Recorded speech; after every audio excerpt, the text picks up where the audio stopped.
is working hard, working smarter, and actually being faster and more diligent in your work. So one thing you need to do is actually practice working faster and harder and more precise and more detailed. So I would put it like this: if you actually start putting more details in your work, it actually increase the quality of your work. Number one.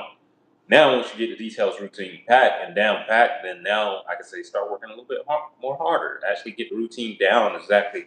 This detail need to be optimize this, try changing this, try doing this, try doing this. And then once you kind of get a routine down on that, that's when you can start working faster because you actually have know-how of what's working, what's not working, and where you can scale up and things that you can do. All right. So think about self-growth too. Think about how you can detail and get detail into your business and how you can help your customers and things of that nature. But that's one major thing I could say when it comes to business is, get detailed, get freaky with your work. Like, especially if you can get super, super good with your work, then a lot of people might just follow you just because you're good work, and then that's what transpires for you to have actually more customers. But I would say being detailed with your work is essential because, it's like, hey, like you just rush this process and, it may convert based on principles of what you know, but it may not convert because it's not detailed, it's not engaging, it's not pulling people in, it's not really like pulling them into a main agenda of what they need to have. All right, so that's why being detailed and focused on what you have going on is a little bit more beneficial than rushing through the process overall altogether. All right, and being consistent with your work too. So detail and consistency in having completing a job creates high value. So detail, consistency, and completing your work. I used to live in Las Vegas, and I was coming off the Las Vegas fitness gym. This is a big gym in Vegas, like huge gym in Vegas. I think it costs, there's a lot of like bodybuilders and it's like bodybuilders, fucking fighters, and all these people start going to the gym. It's in Vegas. Like I don't live in Vegas no more, but I spent 2 years living in Vegas. And so the reason I say that is because of something like I was in an elevator one day going up from the top stairs of Vegas up at the gym to the bottom stairs of the gym. And the top stairs of the gym, they have these gym tools that is the same as weights and things of that nature. But the whole purpose of it, at first, I thought it was workout gear. Like, hey, you go over here, you work out, and then you're working out at the gym. And I thought it was advanced like working gear, but it really wasn't advanced working gear. It was really gear that they had like separated from the weights to just test you, just to see your strength. And so you'll see exactly how many pull-ups you do, how many squats you do, things of that nature. So it's like you're going through a testing phase. And then later on, what happens is like you go back to the regular weights and you gain your muscles. All right. So at first, when I was there, I was you there? Okay, there we go. All right, so what happened? I was like, "Geez, Christ, this is awesome." Stuff like that. All right, nice marketing channel about marketing. Oh, pretty cool. Thanks, you, bro. I'm trying to change it up also, but I'm trying to change it up, make it a little bit more thrilling because I realize I'm a little boring. But long story short, I got done testing myself. I was in weight rooms. I was working out, things of that nature in Vegas. And then what happened is I went to go test my strength and stuff like that because I wanted to say, "Oh, I'm super strong," and stuff like that. And what happened?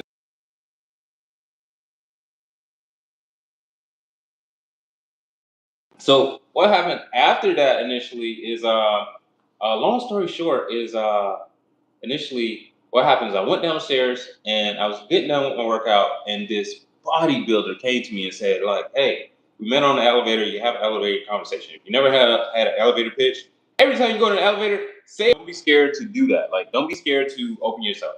So we're talking in an elevator to this bodybuilder and things like this, and I'm a bodybuilder. Look at these strong arms. You guys see that muscle? You know what I'm saying? See this Mega Man? Like, look, man, I could beat up the Rock Johnson, bro. Like, I'm so dead serious. I could beat up The Rock.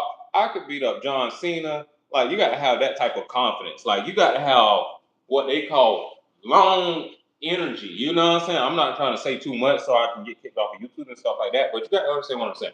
And so, long story short, this guy told me one profound statement that stuck with me for years.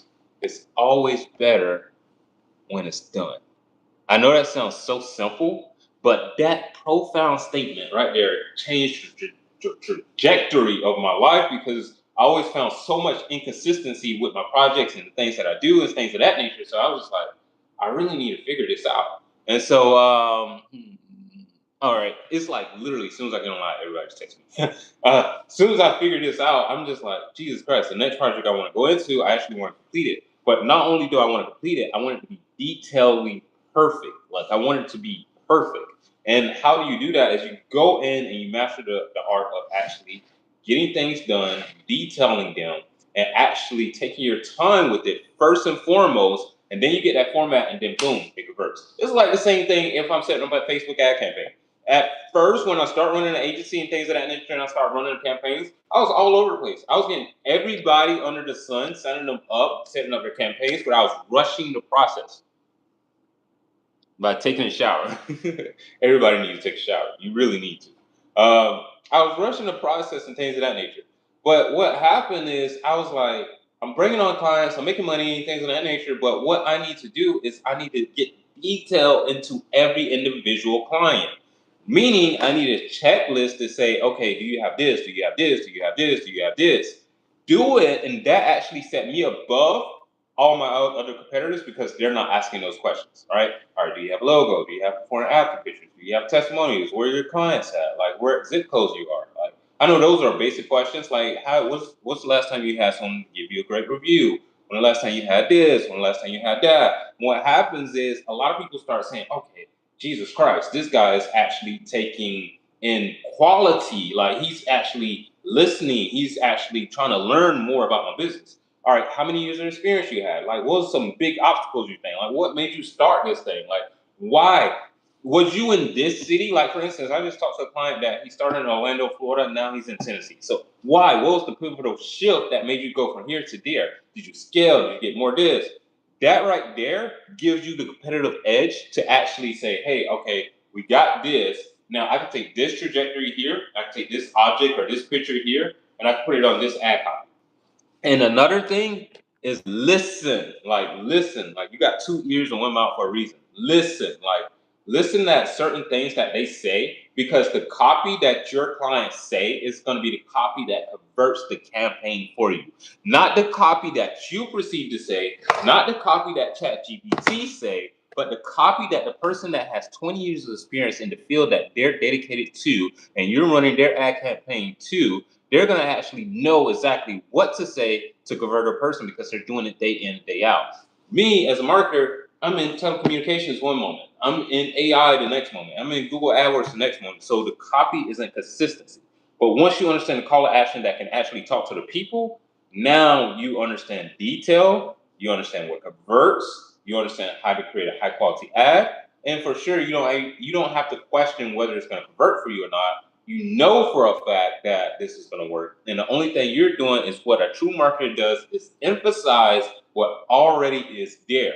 All right. So you don't want to build a business based off the marketing. You want to emphasize the business as it is and scale it up with marketing. All right. So I don't want to kind of get too technical things of that nature there, but quality, detail, like get super detailed, focus, and then consistency and completing the job. Like complete the job, make sure the things is done.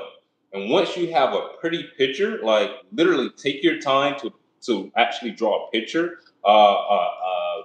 create a movie, create an experience. Once you create the time to do that for your clients, then you can actually skyrocket and take off like the sun. Like reason being is because you took the time that nobody else is taking to actually do things that nobody else is doing, and that what gives you the results that nobody else has got.